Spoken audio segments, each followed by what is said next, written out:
আসসালামু আলাইকুম। আমরা এক্সেলের ভিডিও দিব, ঠিক আছে? এক্সেলের যে শীটটা আমি 25 থেকে শুরু করব, নিচে থেকে। একটি এক্সেল ফাইলের কোনো নাম্বারের পূর্বে কিভাবে টাকা যোগ করবে। ওকে, দেখেন আমরা এখানে একটা সেল রিপোর্ট, বিক্রির রিপ্রেজেন্টেটিভের সেল, আইডি নাম্বার আছে, নেম আছে, গাজীপুর সেল, ঢাকা সেলের রেকর্ড আছে, টোটাল তার এত, ঠিক আছে?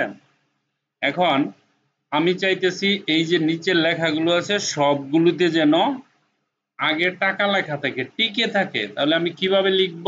আমরা এখানে কারেন্সিতে যাব, এই যে এইখানে যাব, টিকেতে ক্লিক করব। দেখেন এখানে টিকে আছে। আবার যদি ডলার দেন ডলার, ধরেন আমি টিকে দিলাম, দেওয়ার সাথে সাথে সবগুলো লেখার আগে টিকে টিকে টিকে চলে আসছে। আর যদি না আপনার কারেন্সিটা অন্য দেশের হয় তাহলে কেমন হয়?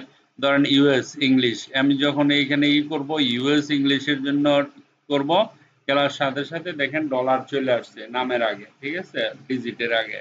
তারপরে যদি না আমি ডলার নেব না, আমি পাউন্ডে নেব, ইউরোতে নিব, এই যে ইউরো, ঠিক আছে? এই দেখেন ইউরোতে হয়ে গেছে। কত সহজে করতে পারি না আমরা?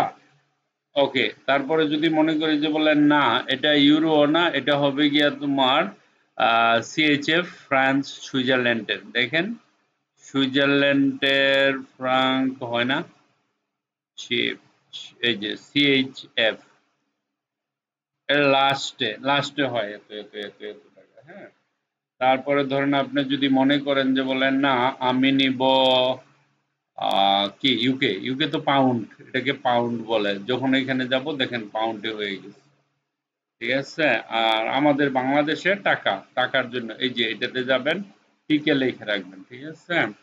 তো এইভাবে আমরা যে কোনো কারেন্ট, যে কোনো নাম্বারের পূর্বে টাকা বসে বলেন, তারপরে ইউরো বলেন, পাউন্ড বলেন, ডলার বলেন, হ্যাঁ, দিনার বলেন, দেরহাম বলেন, সব কিছু বসাইতে পারবো, ঠিক আছে? যত বড় শীট হোক, নো প্রবলেম, আমরা অটোমেটিক বসাইতে পারবো। Thank you very much for watching this video.